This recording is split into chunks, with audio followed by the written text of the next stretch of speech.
She finished loading the washer in a jiffy and took me by the hand into the living room. Pauline picked me up and sat me down on the couch before sitting down herself.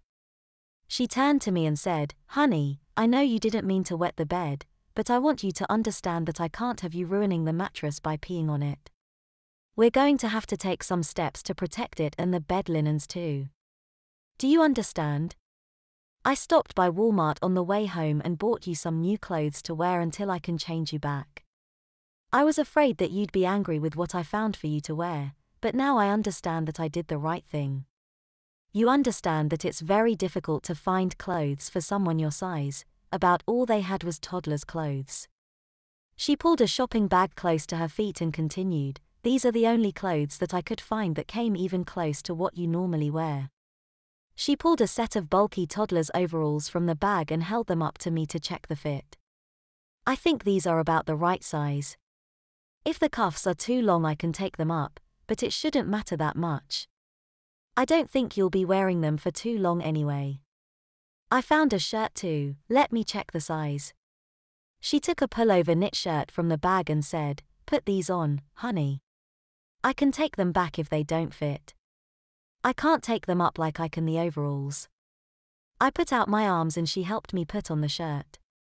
She looked at it a few minutes and said, "Okay, you can take them off now. I just wanted to see if they'd fit." I struggled with the shirt for a few moments and found myself being undressed by my wife like a small child.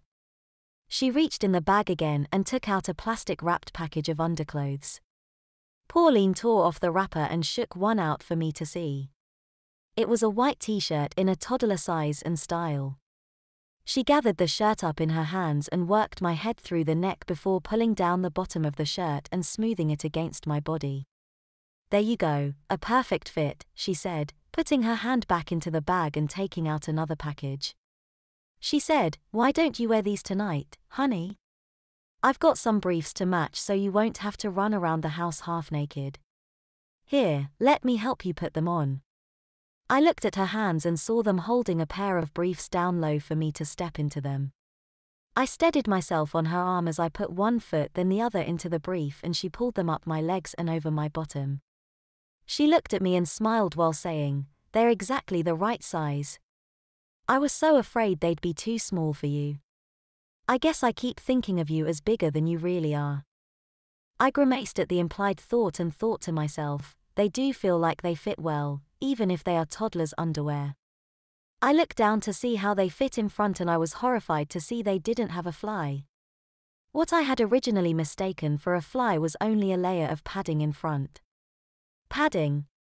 "These are training pants," I groaned. No wonder she had helped me on with them. If I had known what they were, I'd have never put them on. I put my hands to the top of the pants to push them off and I found my arms imprisoned in her hands.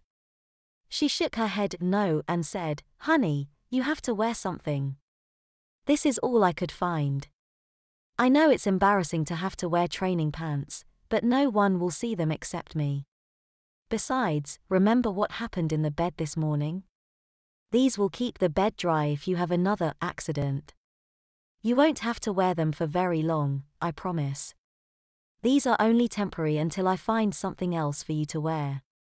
Come on, be a good boy and wear them for me, please.